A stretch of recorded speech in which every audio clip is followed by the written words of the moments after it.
Clasificación A. Apto para todo público.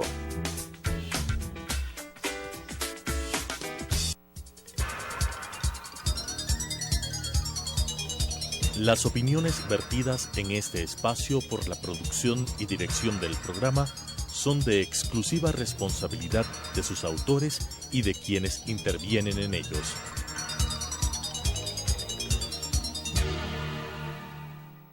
Sucesos presenta Punto de Vista, pensamiento libre y crítico. Día a día buscaremos diferentes visiones para la comprensión de la realidad del tercer milenio. Punto de Vista, un espacio que une noticia, análisis y opinión. Bienvenidos.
Gracias por continuar con nosotros. Como lo habíamos anunciado, estamos en este momento con el ex canciller, el embajador Francisco Carrión. Hay temas, embajador Carrión, que concitan la atención mundial de una manera muy fuerte y dolorosa, como lo acontecido el día de ayer en Bruselas. Todo el Ecuador y el hemisferio occidental se despertó con el atentado. Lo primero que vimos cuando vimos la información es el atentado con 3 detonaciones de bombas en Bruselas, 2 en el aeropuerto y 1 en la estación de metro. ¿Cómo analizar lo que está sucediendo en Europa y en el mundo en temas de seguridad y cómo analizarlo desde el punto de vista como un ex embajador lo puede hacer? Bueno, muchas gracias y buenos días. La verdad es que la primera reacción frente a este horroroso atentado, uno nuevo, al que ya hubo en Francia, ya han habido, y ahí hay que hacer una especificación, que no han habido solamente en Europa, sino han habido en África, han habido en Asia, y las vidas humanas son iguales en cualquier lugar. Lo que pasa es que, por supuesto, cuando se trata de Europa, tiene mayor cobertura internacional. Pero decía que la primera reacción es la de una condena absoluta a un acontecimiento de esta naturaleza. Luego, pues, claro, acompañar a los familiares, amigos de aquellos fallecidos inocentemente, de una forma tan brutal como es la que ha acontecido ahora en Bruselas. Y luego ponerse a pensar las causas y las razones por las cuales este fenómeno se produce. Y en eso yo creo que hay que hacer una autocrítica por parte de lo que llamamos Occidente, en la medida en que han habido actos por parte de este llamado Occidente que han provocado una suerte de desequilibrio que podía decirse no existía antes.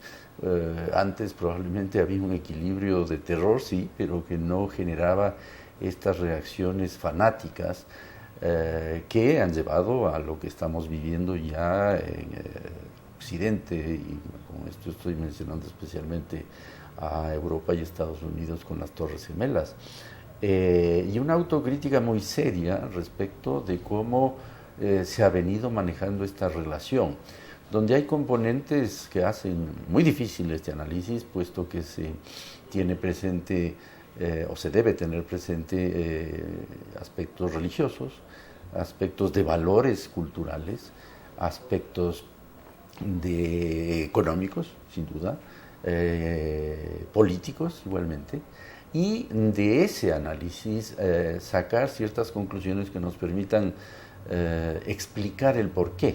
¿Cómo explicar, embajador? Usted nos recuerda efectivamente, no solo ha sido Europa, o uno puede pensar en Turquía, lo que pasó en Ankara, en el sudeste asiático, en el África, es decir, una serie de atentados que se han llevado a cabo desde noviembre, que fue el que nos impactó también de París por el número de muertos y el las circunstancias en las que se dio, uno mira casi cada semana un atentado, una explosión en diferentes partes entre África, Europa y Asia. América, digamos que en estos últimos meses no ha sufrido atentados, pero ¿cómo tratar de entender esto?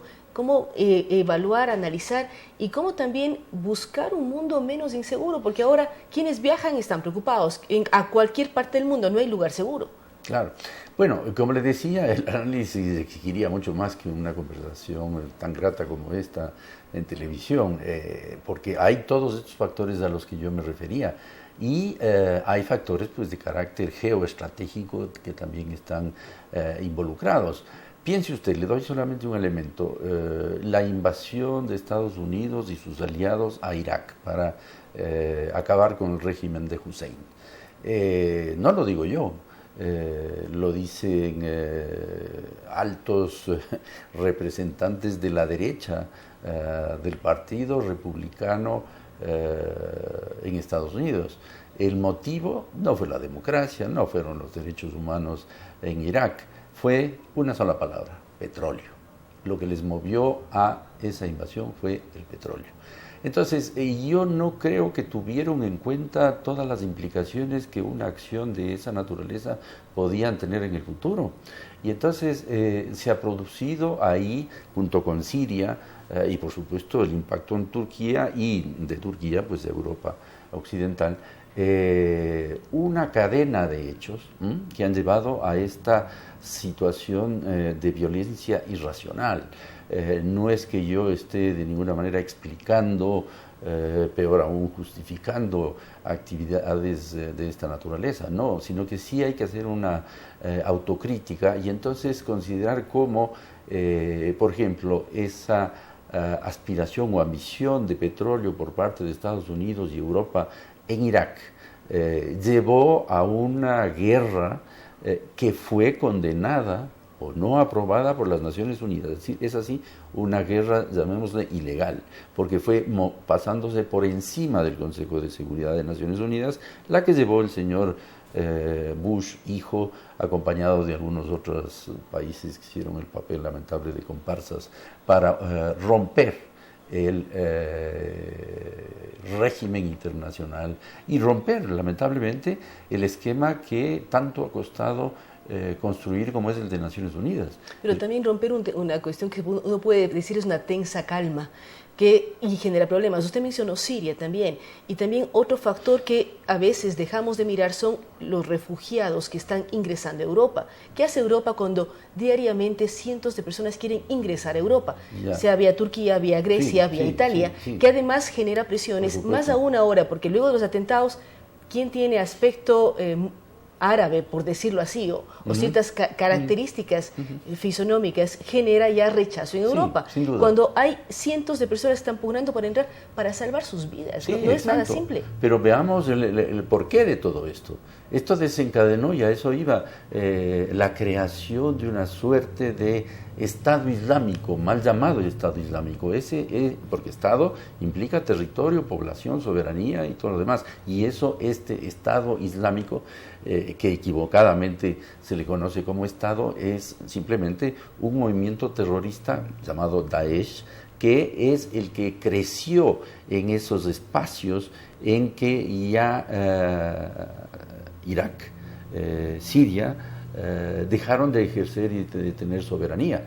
Y entonces ahí aparecen estas grandes, no diría yo mafias, porque es mucho más que eso, sistemas corruptos de adquisición, por ejemplo, del petróleo que este Daesh produce, que son de los campos de Irak. ¿A quién los produce? Es decir, ¿a quién los vende lo que produce? Son muchas veces empresas que están ahí adquiriendo petróleo en el mar, en tanqueros, ¿verdad? Y no le extrañaría, y no me extrañaría tampoco, que hayan grandes empresas de las tradicionales empresas petroleras Pero esto mundiales. quiere decir que Daesh o ISIS, como más comúnmente se lo conoce, maneja petroleros. Pero por supuesto, Y por lo tiene tanto, un territorio. Tiene un territorio. Sí, Y vende de manera ilegal, Sí. entre comillas, Sí. el petróleo en alta mar. Definitivamente, así lo hace, si así se financia, y por eso es tan poderoso. Por eso puede comprar, casi diría, conciencias o generar una corriente antioccidental, es decir, una lucha contra los infieles. Ahí viene el componente religioso, que es un componente peligrosísimo de manejar, porque ese componente tan difícil de manejar es un componente que va por encima de la razón, que se justifica en función de Alá, en función de que los infieles, que seríamos todos aquellos que no tenemos una religión musulmana, debemos ser castigados y debemos ser eliminados. ¿Por qué? Porque se ha hecho tanto daño a ese mundo, o se ha estigmatizado tanto a ese mundo musulmán, que la respuesta es tan irracional, como inclusive irracional fue la invasión a Irak, ¿verdad? Entonces, en ese sentido, yo creo que hay que hacer una verdadera autocrítica, y de esa autocrítica dejar de lado los intereses económicos que tiene Occidente y de alguna manera tener una aproximación racional, cosa que me temo que es difícil porque esta gente de Daesh ha llegado a unos extremos. Pero porque usted puede conseguir una aproximación racional de un lado y qué pasa del otro. No, ahora lo que pasa es que hay que partir de la autocrítica. Es decir, ¿por qué se ha llegado a este nivel? Piense usted hace 20 años. 25 años, una generación atrás, el terrorismo no era uno de los temas prioritarios de la agenda internacional. Usted me habla de los refugiados y de los emigrantes irregulares, ¿verdad? Por supuesto, huyen y son inocentes, civiles, que no tienen nada que ver, que trabajan en los campos, donde ya no pueden trabajar en la agricultura porque caen las bombas, ¿ya? ¿Y las bombas de dónde vienen? Vienen de Rusia, vienen de Estados Unidos, vienen de otros países europeos, ¿ya? Ahora, ¿ya? Antes, ¿qué es lo que pasó? Que con la alianza esta que llevó a la invasión de Irak, no es que creo que sea la única razón, por supuesto, téngase claro, pero hay otro inclusive anterior. Por eso siempre hay que acudir a la historia, ya, para explicar los fenómenos que ocurren en el presente. Hay una situación insostenible que es el centro y el origen, el germen de todo lo que está pasando, y esa es la situación de los palestinos, ¿ya? La situación de los palestinos es una cosa que no puede sostenerse más. Ese es un pueblo aplastado, lamentablemente, por la historia, aplastado por, yo diría que inclusive por todo Occidente de alguna manera, porque creó un Estado ahí en tierra palestina, que es Israel, que yo estoy de acuerdo que Israel exista con fronteras seguras y demás, pero no con esa actitud de conquista violenta y de recuperación del gran Israel, porque es la tierra prometida. Es decir, ¿a dónde vamos los demás? ¿Prometida solamente para ellos? No. Fue una resolución de Naciones Unidas a la cual apoyó y votó a favor Ecuador correctamente en su momento, ¿ya? Pero darle un espacio definido, ¿ya? Pero usted bien dice, embajador, hay que recordar la historia, y también uno tiene que recordar que varios países árabes de la zona cercana a Israel expulsaron a los palestinos para que reconquisten esa famosa tierra. Entonces, hay varios análisis que se puede hacer en ese ambiente, que es dificilísimo la situación de Palestina, todos somos conscientes, pero también es difícil del otro lado cuando reciben ataques permanentes. Entonces, hay una serie de lecturas entraríamos un poquito en una, bueno, por un lado, sí, una contradicción, porque ¿qué es lo que pasa? Los palestinos en la Franja de Gaza, por ejemplo, viven en unas condiciones absolutamente infrahumanas, ¿verdad? ¿Y es por qué? ¿Cómo no van a reaccionar? No es que justifique yo el lanzamiento de cohetes de ninguna manera, pero ahí llegan en la última intifada, usted recuerde todo lo que pasó, pero arrasaron los israelitas con civiles, niños, mujeres. No hay que olvidarse que Israel también utilizó sistemas de terrorismo contra los británicos, aquellos que controlaban esa zona por mandato de las Naciones Unidas. Menachem Begin fue uno de estos luchadores, diría yo. Desde Ben Gurión, que es el primer ministro, o sea, hay una larga historia en esa zona que nos lleva a los conflictos actuales. Ya, por eso hay que acudir a la historia y hacer una autocrítica. Estados Unidos respalda sin cuestionamientos a Israel. Le da tecnología, le da capital, le da respaldo político, todo, ¿verdad? Y entonces, ¿por qué acepta las conquistas hechas por la fuerza, por la guerra? Recuerde usted la guerra de los 7 días, ¿ya? Pero recuerde también la guerra de Yom Kippur. Bueno, pero por supuesto, pero es que todo tiene una explicación. Y es porque ha habido una suerte de imposición por parte de este mundo occidental, que ahora le ha correspondido ser el imperio, por llamarlo así, porque en su momento fue el imperio chino, el imperio, en fin, la historia es muy compleja como para entrar en un detalle de esta naturaleza ya, pero sí debería haber una autocrítica y darle, por ejemplo, a Palestina fronteras seguras y definidas, así como tiene todo el derecho Israel de tener fronteras seguras y definidas, pero las que les dio las Naciones Unidas, no las que ellos han conquistado en base a la fuerza. Eso es absolutamente contra el derecho internacional. Y entonces, y yo mencionaba el caso de Palestina porque de ahí nace el germen de aquellos fanáticos que luego se extienden a otras partes de ese mundo árabe musulmán, donde a su vez hay una complejidad enorme, porque hay los chiitas, los sunitas, unos más radicales que otros, en fin, es un mundo, le digo con honestidad, desconocido para nosotros. Los valores con los que ellos se manejan, que de alguna manera hay que respetar, así como nosotros pedimos que respeten nuestros valores, ¿ya? Debemos analizarlos sin pasiones, ¿ya? Y respetarnos recíprocamente. En Naciones Unidas hay una fantástica iniciativa de del reconocimiento de las civilizaciones, pero lamentablemente, por ejemplo, hay un boicot de Estados Unidos, que es nada más comprendernos, las civilizaciones del mundo, para, al conocernos, poder respetarnos y vivir en paz. Lo que usted señala es importantísimo, el reconocernos como civilizaciones, el conocernos unos a otros con nuestras grandes diferencias y también con nuestras grandes similitudes. ¿Cómo apuntaría esto a disminuir el problema de terrorismo? Porque usted decía, hace 25 años no estaba en la agenda. A raíz del 11 de septiembre del 2001, el terrorismo está en la agenda mundial, con otra óptica. Sí, ¿Cómo yo diría que antes, culpa, un análisis, una revisión para mirar? Porque antes uno veía temas terroristas en América Latina específicamente, en Colombia, Perú, lo que pasaba, o en Centroamérica, en el mundo asiático, el mundo europeo, pero no era el mundo completo involucrado. Sí, lo que pasa es que hay que tener en cuenta, y volvemos al contexto en el cual nos desenvolvemos, el hecho de que estamos viviendo en un mundo globalizado, y es un mundo globalizado para bien y para mal. Yo hablo siempre de la globalización positiva y de la globalización negativa, de la globalización con agenda negativa, y ahí está el terrorismo, está la trata de personas, está, en fin, una serie de, por supuesto, la migración irregular, todo lo que tiene que ver con los delitos, están globalizados, ¿ya? Usted ve cómo llegan al Ecuador y para luego irse a Brasil y de Brasil buscar irse a los Estados Unidos. Uno piensa, pero ¿cómo? O vía Centroamérica y todos tienen su origen en Ecuador. Exacto, ¿ya? Entonces ya el mundo es más pequeño, es globalizado en ese sentido, y la agenda negativa, esta a la que yo me refiero, el narcotráfico. Usted ve unos caminos o senderos para llegar con el narcotráfico a Estados Unidos, que es el mayor consumidor mundial, ¿verdad?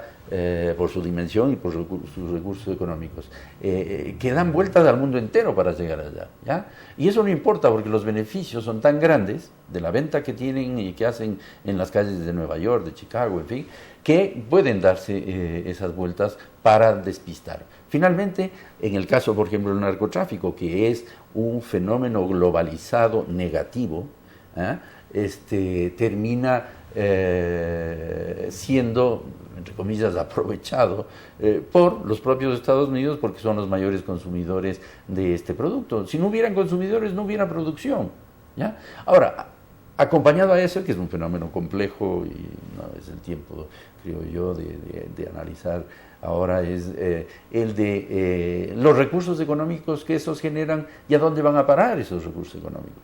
Van a los paraísos fiscales, en donde por supuesto, tienen una y muchas veces van a alimentar sectores terroristas también. Por supuesto, ¿no? Y a quién pertenecen esos bancos o esas cuentas en los paraísos fiscales. Pertenecen precisamente a personas o a empresas o a corporaciones, qué sé yo, de estos países occidentales que son los que condenan con tanta fuerza.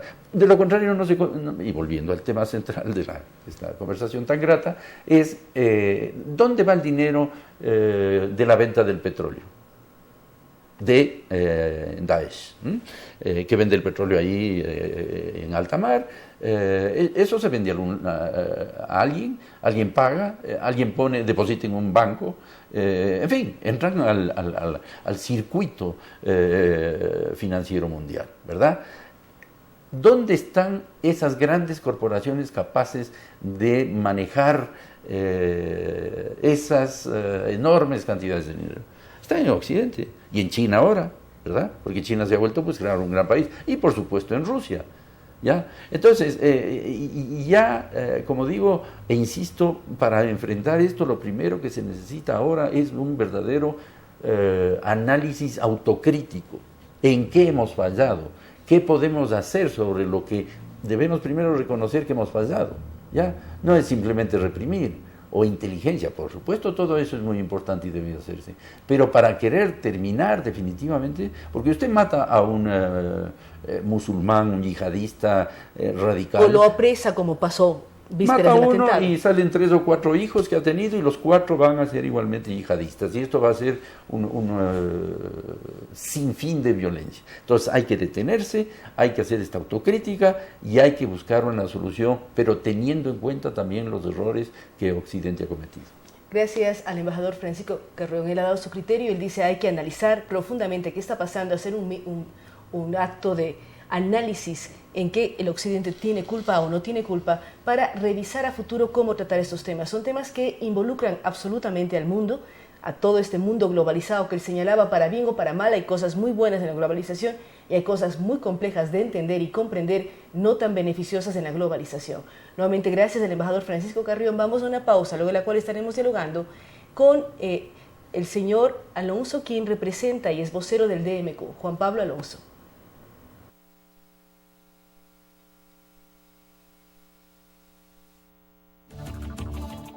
Hacemos una pausa y continuamos con Punto de Vista.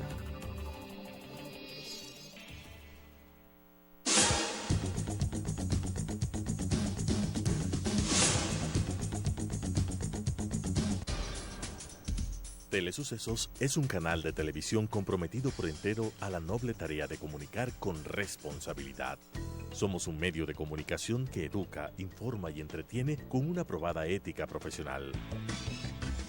Canal 29 se identifica plenamente con la nueva televisión de vanguardia. Somos Telesucesos, porque Quito TV.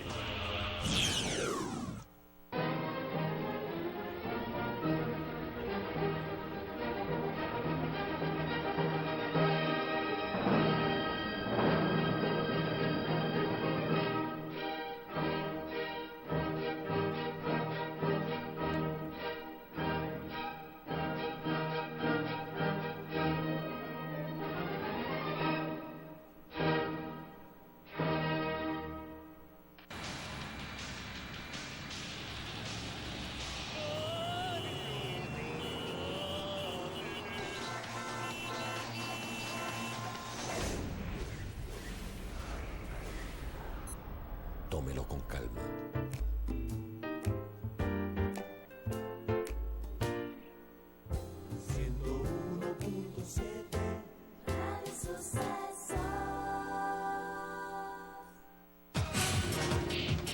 Telesucesos es el primer noticiero de texto en la televisión ecuatoriana.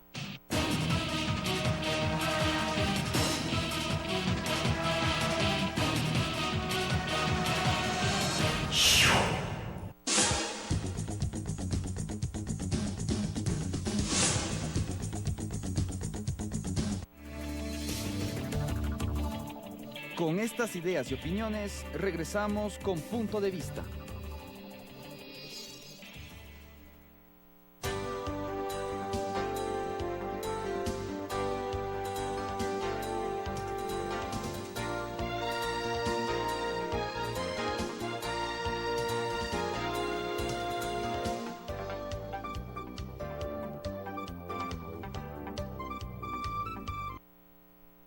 Gracias por continuar con nosotros, tanto en Radio Sucesos como Telesucesos. Hoy estamos con la visita de Juan Pablo Alonso. Él es uno de los líderes de lo que significa el Metro de Quito. Señor Alonso, yo quería preguntarle a usted primero antecedentes, su experiencia previa antes de estar aquí en Quito avalando y trabajando en la construcción de la primera línea de metro de la ciudad. Usted viene del Metro Madrid. ¿Cuál ha sido su tarea y su trayectoria en las áreas de movilidad y transporte de ciudades? Muy bien, bueno, primero muchas gracias por recibirnos y darnos la oportunidad de poder explicarnos. Vamos a ver, mi trayectoria es una trayectoria bastante atípica porque yo soy arquitecto y normalmente esto es un mundo de ingeniería. Los arquitectos tenemos normalmente un papel más tangencial, en mi caso no ha sido así. Yo tuve la suerte en un momento determinado de mi vida de poder estar en las grandes ampliaciones del Metro de Madrid. El Metro de Madrid pasó en cuestión de 12 años de tener 120 kilómetros de metro a más de 200 kilómetros de metro. Se construyeron más de 80 kilómetros. Sí, prácticamente se duplicó la extensión y el servicio de las líneas. Eso es, casi se duplicó el servicio y se hicieron muchísimas estaciones, más de 100 estaciones de metro en muy poquitos años. Entonces yo tuve el privilegio de estar participando ahí en puestos directivos y era el responsable de arquitectura y obra civil de Metro de Madrid. Era el responsable del diseño de todas las estaciones, de los equipos que diseñaban las estaciones, y luego fui director técnico de Metro de Madrid, que englobaba las áreas de operación, de mantenimientos, de ingeniería, etcétera. Entonces, tenemos el grupo que estamos haciendo esto, porque esto no es un trabajo de una sola persona, esto es un grupo de personas muy especializadas que hemos tenido la suerte de vivir esa época y la verdad es que creo que podemos aportar una experiencia muy positiva. Y cuando usted compara lo que sucedió en Madrid al ampliar el metro y lo que está sucediendo en Quito, que es la primera vez que el país entero, no solamente Quito, va a contar con un tren subterráneo, ¿cómo analizar los beneficios que puede traer a la ciudad? Ustedes expresaron su preocupación cuando el alcalde Roque Sevilla dice no es la mejor medida al momento para la ciudad. ¿Cuál es la posición de ustedes como técnicos en movilidad y transporte? Nosotros vemos clarísimo, no estamos de acuerdo en absoluto. Yo tendré mucho gusto en hablar con el señor Roque Sevilla para en persona poder aclarar los conceptos fundamentales de este proyecto, pero no estamos en absoluto de acuerdo. Nosotros creemos que Quito es una ciudad muy favorable para la construcción del metro. Tiene un sistema de transporte que en su momento fue una gran innovación a mediados de los 90, que es todos los sistemas de BRT, empezando por el trole. Eso es positivo, pero que están llegando o han llegado a un límite de capacidad realmente que es difícil de superar. No solamente ahora podemos hablar de las dificultades que tienen, pero el metro precisamente lo que va a hacer es ayudar a esto. Entonces, el metro va a aportar una gran capacidad de transporte en el sentido norte-sur de la ciudad, en el sentido longitudinal. Eso quiere decir que los ciudadanos que entren dentro del metro, que van a entrar dentro del sistema, van a poder planificar su vida diariamente sabiendo que los tiempos de recorrido que van a emplear dentro del metro son tiempos estándar y pautados. Es decir, todos los días yo sé que si voy desde Quitumbe hasta San Francisco, sé que voy a tardar 17 minutos. Y luego todos los días, a la misma hora, sé que tardo 17 minutos. Eso me permite planificar mi vida. Si eso lo pretendiera hacer, por ejemplo, con el trole, no voy a saber nunca cuál va a ser el tiempo, porque el trole es una gran solución, pero que tiene un problema, y es que no tiene plataforma exclusiva. Es decir, está coexistiendo con el resto de los modos de transporte, con el resto de los vehículos privados en la superficie. Entonces, por mucho que se quiera priorizar semafóricamente el transporte público, al final siempre hay un conflicto. Es decir, siempre hay un cruce, siempre hay una entrada, siempre hay un coche que se cruza. Todo eso, al final, esos atascos en superficie, la congestión vehicular que hay en Quito es muy alta, y además es que está creciendo, porque cada vez hay más nivel de motorización. Ya hay más de 500.000 de vehículos ligeros en Quito, pero es que está subiendo un orden del 9% anual. Entonces, la velocidad de tránsito que hay en la ciudad está bajando sistemáticamente año a año. Entonces, y es por ese plano, por esa superficie, por donde tiene que avanzar tanto la ecovía como el resto de los BRTs, como el trole. Es decir, compiten espacio con vehículos particulares, con otros sistemas de buses, y esto genera demoras, lo que usted dice, uno no puede planificar. Claro. Cuando uno habla de Quitumbe a Labrador, que va a ser la primera línea de metro, ¿cómo va a facilitar esto? ¿Cada cuánto tiempo uno puede subirse a una unidad? Es decir, ¿cada cuánto tiempo hay un coche de metro que se detiene en las diferentes paradas? Porque usted dice 17 minutos Quitumbe, San Francisco, pero ¿qué ocurre con el resto del sistema? Uno, ¿qué expectativa tiene? ¿Cuántos vagones van a existir? ¿Cómo va a facilitar, como usted dice, a que los quiteños nos movilicemos con mayores eficiencia y con mayor posibilidad de planificación? Porque ahora todos decimos llegamos tarde por tráfico. Claro. A veces no somos lo suficientemente previsivos, pero nunca sabemos el caos vehicular que se puede encontrar a cualquier hora del día o de la noche. Eso es. Bueno, una de las ventajas que además tiene el metro, aparte de la regularidad en el servicio y la seguridad y la eficacia en el servicio, es que a su vez es un servicio que puede progresar. Es decir, el metro va a empezar ahora transportando, en los primeros momentos, la planificación es que transporte unos 400.000 viajeros al día. Pero eso no quiere decir que acabe su capacidad ahí. Es un sistema que podrá seguir 500.000, 600.000, 700.000, 800.000 viajeros día. Es decir, podría duplicarse la capacidad con la misma infraestructura que se está creando. Entonces, eso dependerá del número de trenes. Es decir, el diseño del metro que se está concibiendo es un diseño para el futuro. No se está haciendo para pasado mañana. Los metros cuando se conciben se sabe que van a estar operando 100 años. Hay muchos metros ya que tienen más de 100 años de servicio. Por supuesto, incluso dentro de América Latina, tiene Buenos Aires, hay un montón de ejemplos. Desde 1868 que está el metro de Londres funcionando y hay unos 150 metros en el mundo y se sabe que esto es a larguísimo plazo. Entonces, se empieza aquí con 400.000, hay 18 trenes para circular que van a dar unas frecuencias aproximadamente unos 4 minutos y medio. Es decir, cada 4 minutos y medio tendrá un tren, es decir, usted va a cualquier estación de la línea, se baja al andén y en el entorno de la mitad de ese tiempo, de los 2 minutos y pico, le llegaría un tren, porque tardaría 4 minutos entre cada tren. Más o menos, usted el tiempo de espera en el andén no tendría que superar de media los 3 minutos. ¿Por qué es la mejor alternativa para Quito y para una ciudad como la nuestra? ¿Por qué la pregunta? Muchos hablan de otras alternativas, se hablaba de tren ligero, se hablaba de una serie de elementos que podrían facilitar el transporte. ¿Por qué ustedes consideran que lo mejor es el tren subterráneo? Claro, vamos a ver, esto tiene que ver muchísimo con cómo se concibe la ciudad y cómo es la ciudad que tenemos delante. Si Quito fuera una ciudad que tuviera grandes espacios libres, grandes espacios abiertos, donde se pudiera planificar un transporte en superficie segregado del resto del transporte, del resto de los vehículos privados, pues sería planteable. Pero Quito no es el caso. Quito es una ciudad extraordinaria, pero que tiene una superficie viaria, superficie de calles, que es relativamente baja, muy pequeña. De hecho, eso es uno de los problemas que tiene la congestión. Entonces, cualquier elemento que coloquemos a más dentro de ese mismo plano de superficie va a ser un conflicto mayor. Entonces, ¿qué es lo que hace el metro? El metro obvia todos los problemas de superficie porque va por debajo y ya no tiene los inconvenientes que tienen los transportes en superficie. Si usted analiza lo que está pasando con el transporte público, se dará cuenta que cuando están subiendo norte-sur, sur-norte, norte-sur, pero llega un momento, cuando llegan a la zona central de Quito, que es donde está el casco histórico, el Panicidio, lo que es Ichimbía, el río Machángara, que se juntan todos los transportes y prácticamente llegan a un punto que están todos unidos. Llega, pues, por ejemplo, en la parte sur del Parque de la Alameda, por ahí está el trole, está el Central Norte, está la Ecovía, están todos juntos ahí, no se puede pasar por ningún sitio, nada más que por ahí, que es por la zona de la Marín, el playón de la Marín, y seguir subiendo hacia el norte. Ese es un cuello de botella que tiene la ciudad de Quito en el medio. El metro no tiene ese cuello de botella, porque el metro va por debajo, con lo cual podemos ir a la Magdalena, podemos ir a San Francisco, podemos ir a la Alameda, estamos cruzando, quitando todos los conflictos. ¿Cuánto tiempo lleva arquitecto Alonso en Quito? Yo he venido muchísimas veces, haré creo que 4 años. Porque conoce la lógica de Quito, los nombres de las calles, los barrios, los sectores de una manera muy positiva que admira para quienes le estamos escuchando.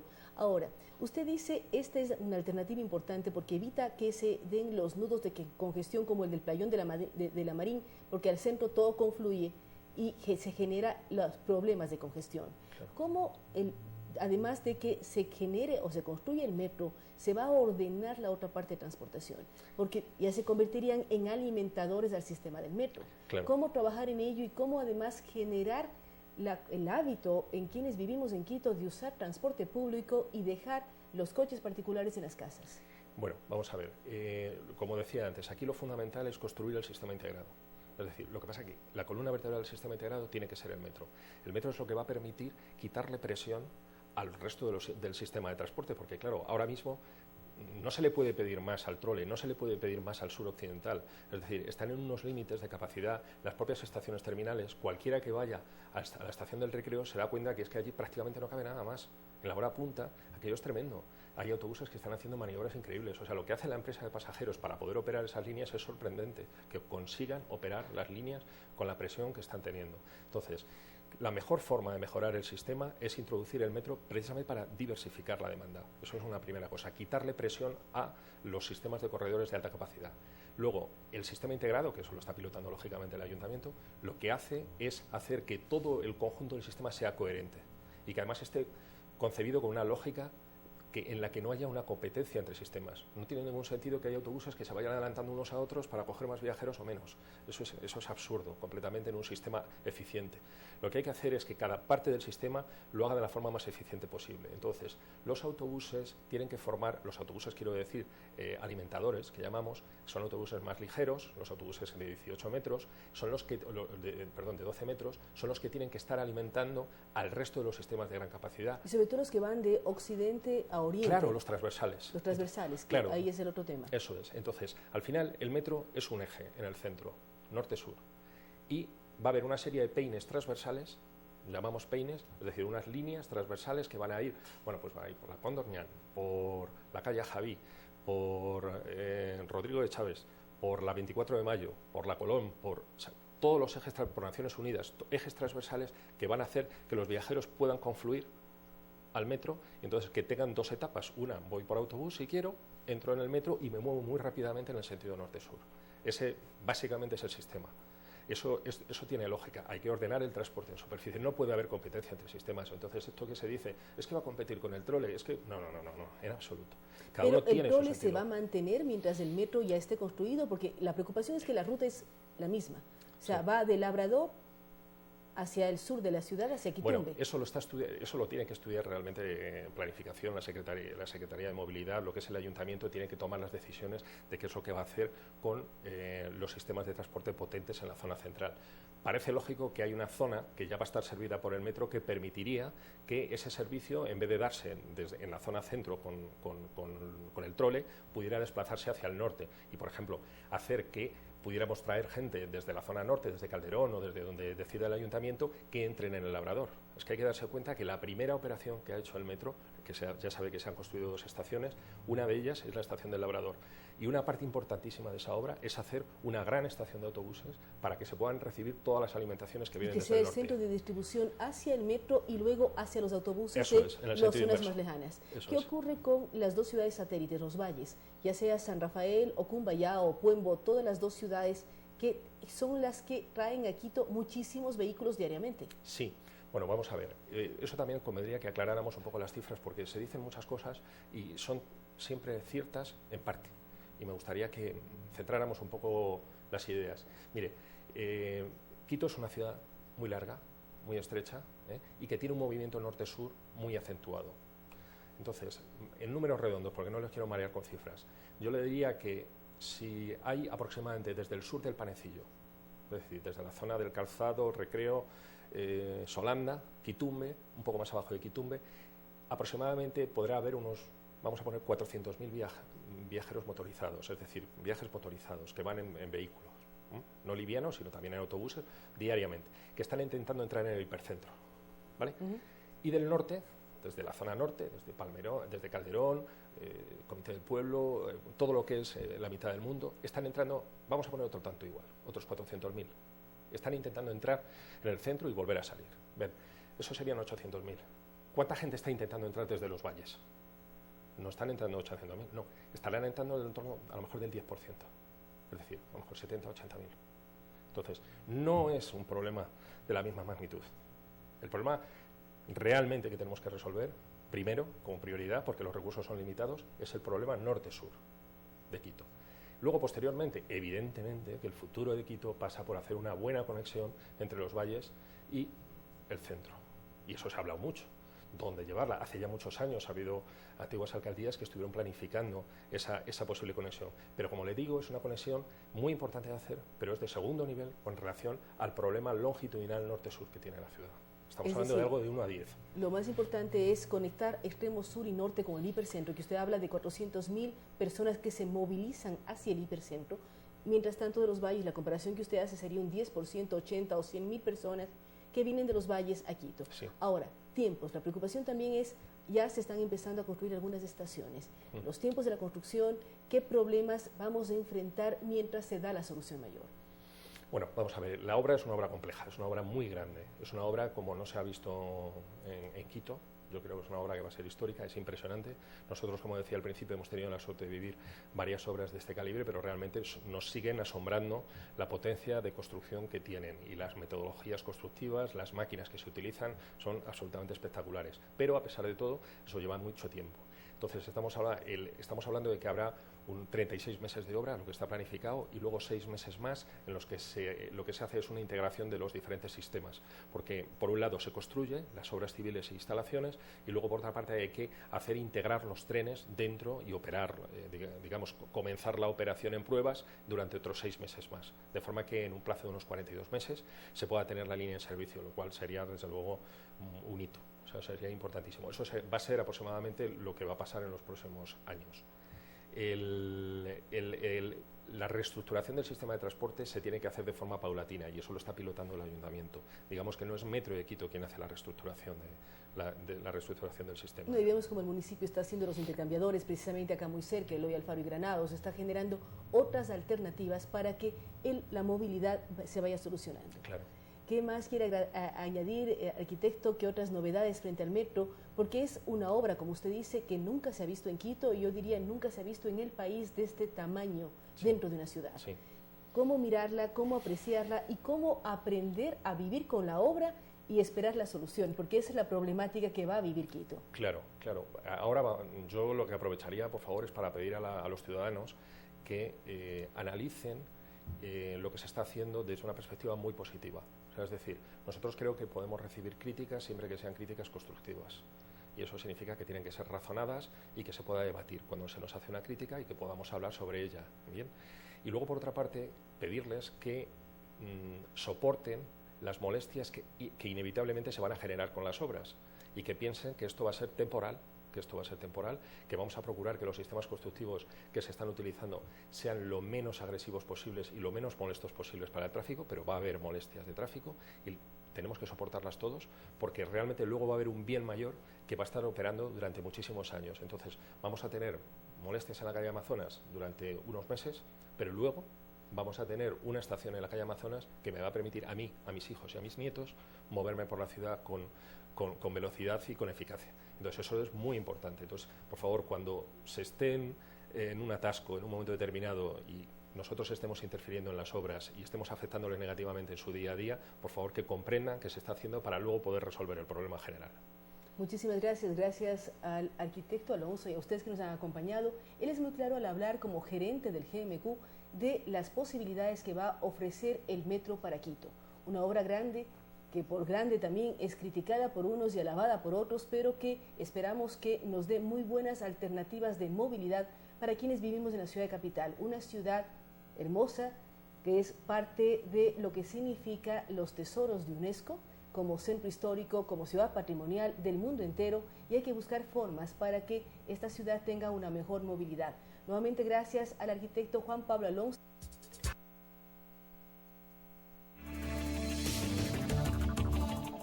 Hacemos una pausa y continuamos con Punto de Vista.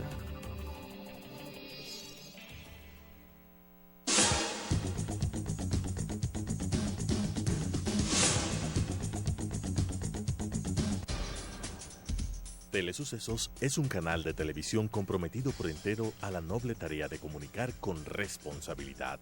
Somos un medio de comunicación que educa, informa y entretiene con una probada ética profesional.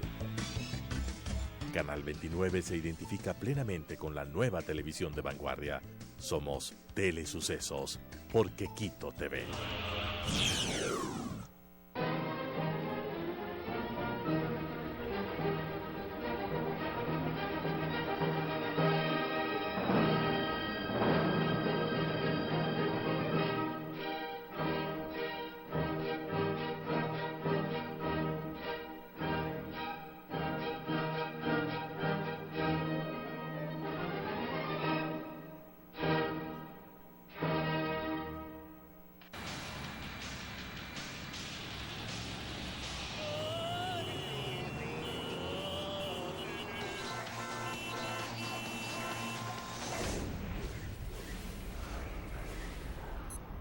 Tómelo con calma.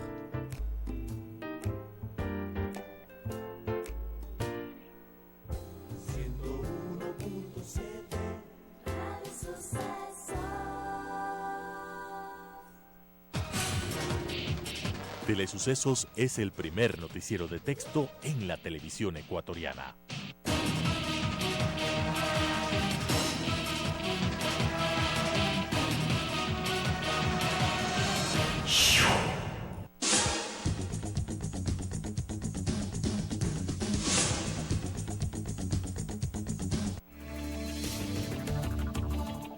Con estas ideas y opiniones, regresamos con Punto de Vista.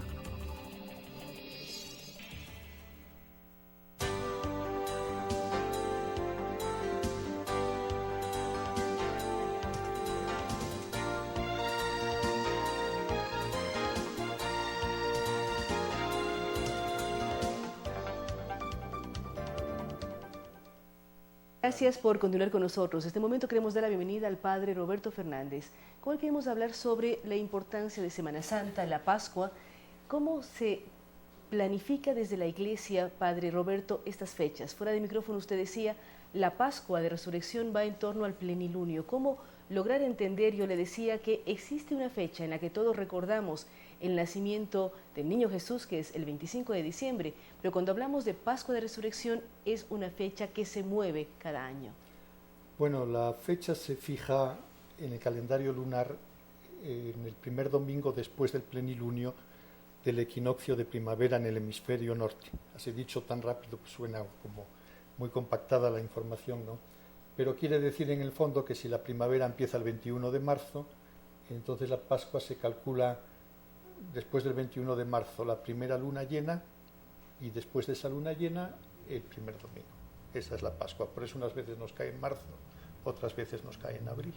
Y en base a la fecha de Pascua se fijan las otras fechas importantes para el mundo católico y cristiano. Claro, fijada la fecha de Pascua, entonces ya uno retrocede en el calendario. Y entonces tenemos el Triduo Pascual, que es jueves, viernes y sábado santo, ¿cierto? De ahí 40 días antes, el miércoles de ceniza. Ese es el tiempo de Cuaresma, preparación a la Pascua. Y después de Pascua, del domingo de Pascua, tenemos 50 días, 7 semanas para celebrar la resurrección de Cristo, que no dejamos de celebrarla nunca, pero que damos un tiempo especial en el año para ese misterio de la resurrección. De manera que 50 días después del domingo de resurrección tenemos Pentecostés, después ya viene el domingo de Trinidad, el domingo de Corpus Christi, y ya sigue el tiempo ordinario hasta que llegamos nuevamente a una fecha fija, que es la Navidad, 24 de diciembre, 4 semanas antes el Adviento, tiempo de preparación a la Navidad, y 15 días después el tiempo de Navidad, que conmemoramos el nacimiento de Cristo, que culmina con la Epifanía, los Reyes Magos. Bueno, ese es el calendario litúrgico más o menos, que como tú señalas, para la Navidad tiene una fecha fija y en cambio para la Pascua tiene una fecha móvil. ¿Por qué también se denomina esta semana la Semana Mayor del catolicismo? ¿Qué involucra Semana Santa? Porque usted decía el jueves, el miércoles santo, el viernes santo. ¿Qué nomás involucra? Y usted también nos recuerda el misterio de la resurrección. Bueno, si nosotros nos retrotraemos a la época de los apóstoles eran todos judíos, los judíos celebraban la Pascua, y este domingo, este año coincide la Pascua judía y la Pascua cristiana. Conmemoraban la Pascua los judíos como el paso, Pesaj en hebreo significa paso, de los judíos de la esclavitud en Egipto a la tierra prometida, el paso del Mar Rojo. Y conmemoraban en la Pascua pues esa salida, ese pacto con el Señor, esa alianza. La cultura cristiana nace del judaísmo, nuestros abuelos en la fe, y entonces la resurrección de Cristo fue el acontecimiento que marcó la fe de los apóstoles y de los discípulos. De manera que el cristianismo desde el inicio celebró la resurrección de Jesús como la fecha nuclear. Se celebró al resucitado, viéndolo resucitado creyeron en su pasión y muerte, y creyendo en su pasión y muerte el misterio fuerte del cristianismo, evidentemente el que murió y resucitó, el que padeció, murió y resucitó, tiene que haber nacido, y celebramos el nacimiento en la fiesta del Natalis Invicti, que era la fiesta que el paganismo tenía al sol invencible, porque el sol en Europa ya parecía que se apagaba, y empezaba a renacer en la Navidad, ¿no? Entonces Cristo es el nuevo sol de justicia, como dicen las Escrituras, que aunque la pasión y muerte parecía que se apagaba, en la resurrección fulguró su divinidad. Y también va atado al tema del equinoccio que usted mencionaba, el plenilunio, que son una serie de factores del universo, por decir así, que conjugan hacia la Tierra. Claro, bueno, está toda, acordémonos de las cosmogonías de los griegos, de todos los cultos paganos, cómo el cristianismo se inculturó en esos medios y de alguna manera fue sobreponiendo a las fiestas paganas que ya encerraban en sí, como dice el padre Festuger, un cierto misterio. El cristianismo ilumina todas esas realidades. Entonces, así como Santo Tomás en el fondo bautiza a Aristóteles y lo hace asequible para el cristianismo y lo utiliza, también el cristianismo bautizó ciertas fiestas paganas, ¿no? En la primavera se le da la transición del invierno al verano, a las cosechas. Entonces, o sea, son fiestas que están marcadas por la cultura rural, por la cosmogonía del mundo, ¿no? Padre Roberto, también uno este año piensa con mucho interés en Ecuador, porque este año visitó el Santo Padre en el mes de junio, ahora estamos en Semana Santa. ¿Cómo llamar a un espacio de reflexión en todos los sectores ecuatorianos, una sociedad profundamente católica?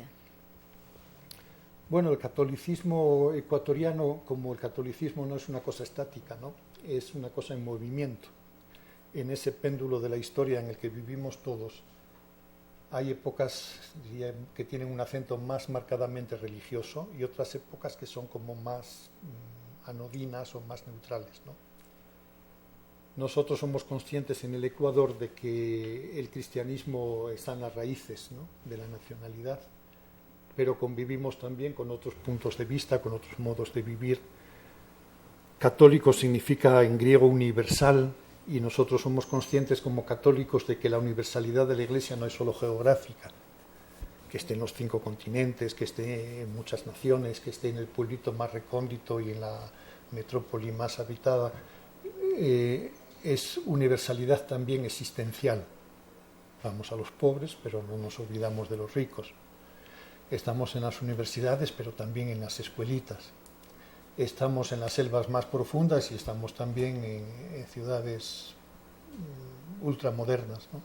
O sea, el catolicismo va existencialmente a situaciones humanas que en nuestro siglo y en nuestro momento posmoderno están marcadas también por la violencia, por la interculturalidad, por la globalización, por fenómenos dolorosos como el terrorismo, lo que pasó en Bruselas ayer, ¿no? Entonces, claro, el catolicismo ecuatoriano también se ha enriquecido mucho con la inmigración.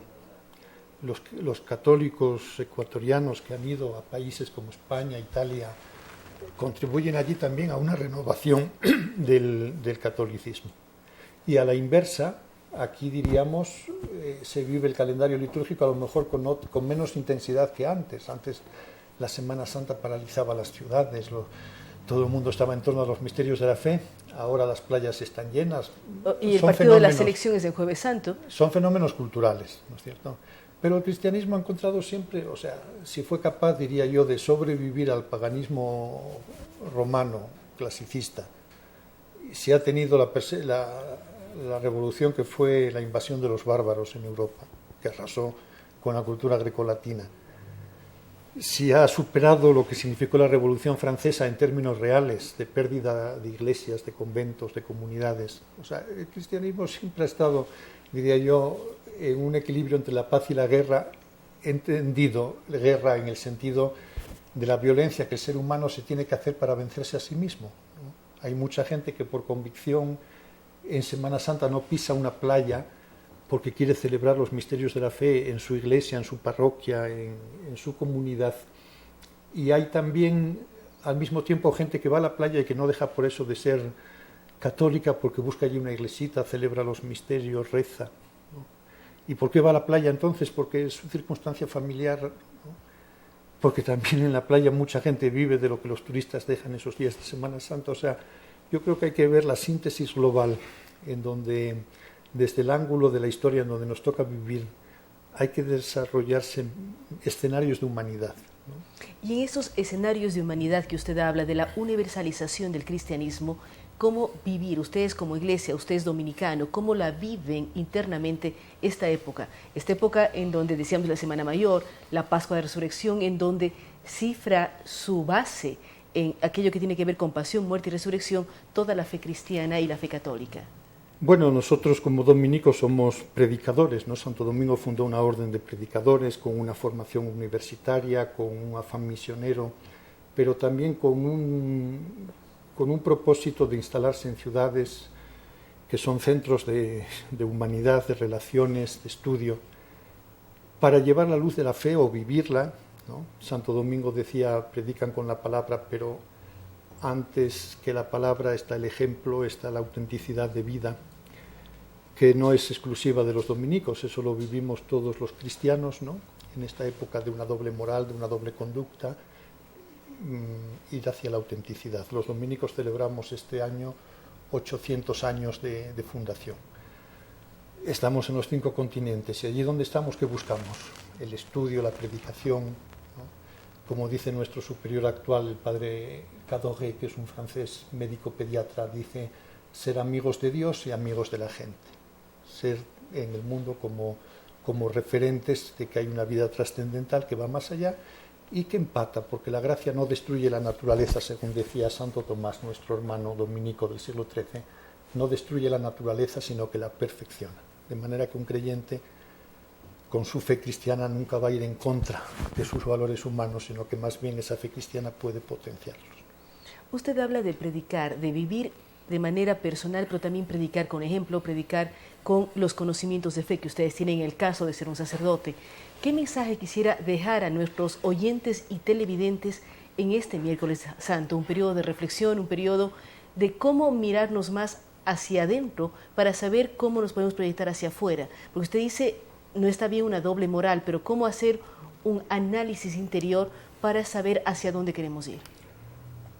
Bueno, creo que es el desafío no solo en el cristianismo, sino en el humanismo también, trazar una línea recta entre lo que piensas, lo que dices y lo que haces, ¿no? Eso significa entonces un trabajar a fondo las raíces de la personalidad y significa también, diríamos, estar abiertos a la alteridad, ¿no?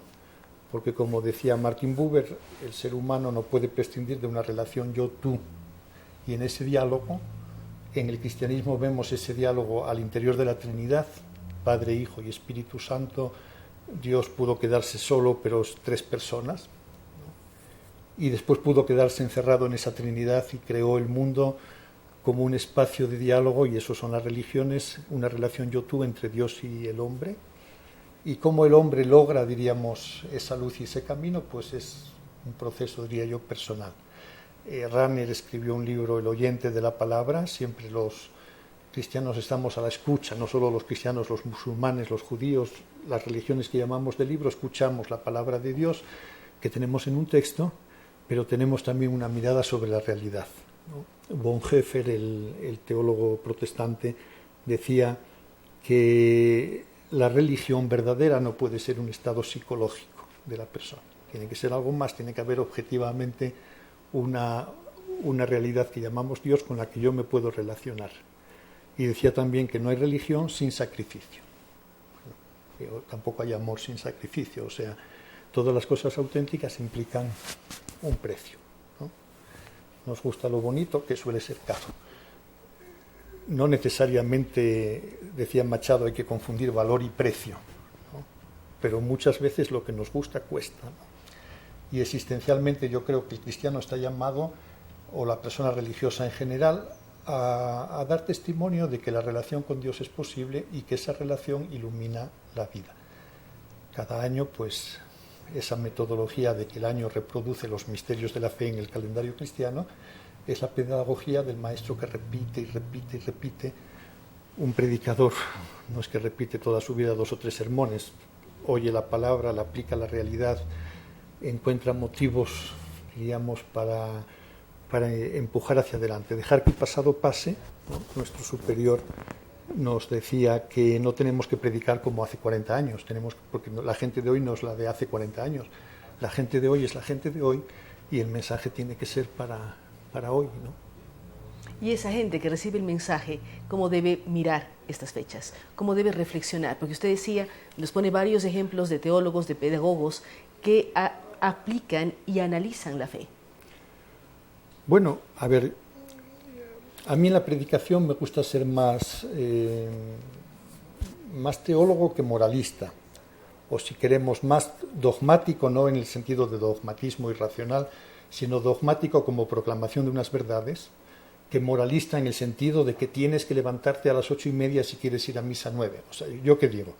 Si la persona entiende que la misa es una cita con Jesús, va a levantarse. O sea, no tengo yo que decirle tienes que levantar, porque la persona saca su propia conclusión. Entonces vivimos en un mundo de mucha ignorancia religiosa, y particularmente en el cristianismo. Dices que el Ecuador es un país muy cristiano, es verdad, pero vete al pensum del colegio, de la escuela, de la universidad. ¿Qué información recibimos objetivamente, no? Helder Câmara decía en el Brasil de hace 40 años que para muchos brasileiros el único mensaje que han recibido de la fe fue su preparación a la primera comunión, porque el resto no han tenido oportunidad de un espacio, ¿no? Entonces imagínate si en la sexualidad, en la economía, nosotros tuviéramos solamente una formación infantil, ¿cuál sería el futuro, no? Entonces falta dar espacios y tiempo a la educación intelectual del fiel cristiano, del seguidor, porque sin esa preparación intelectual entonces todo puede derrumbarse como un castillo de naipes, ¿no? Y ese es el trabajo, diría yo, de los predicadores, pero es también el trabajo de los cristianos comunes, que tenemos que profundizar en el conocimiento de nuestra fe, porque nadie ama lo que no conoce. Entonces difícilmente amaremos a Dios y el camino que lleva a Él si no lo conocemos previamente, ¿no? Pensamos que en este periodo de Semana Santa es el periodo ideal, gracias al Padre Roberto Fernández. Uno tiene que aprender a predicar, aprender a conocer más la fe que es la más fuerte indudablemente en el Ecuador, pero revisar aquellos textos, aquellos conocimientos para que nuestra fe tenga más allá, es decir, que conozcamos lo que predicamos, conozcamos la fe que nos dieron nuestros padres y con ello vivir de una manera muy diferente lo que significa la propia Semana Santa. Gracias al Padre Roberto Fernández y a ustedes que nos acompañaron el día de hoy. Queremos agradecer a nuestros anunciantes, a IMAPS, con todos los mensajes de cuidar el agua, no desperdiciarla, pensar que es el líquido que da vida a todos y por eso seamos responsables en Quito, en donde el agua es vida. Y también a la Cooperativa de Ahorro y Crédito de la Policía Nacional del Ecuador. Nuevamente, gracias a ustedes por habernos acompañado el día de hoy.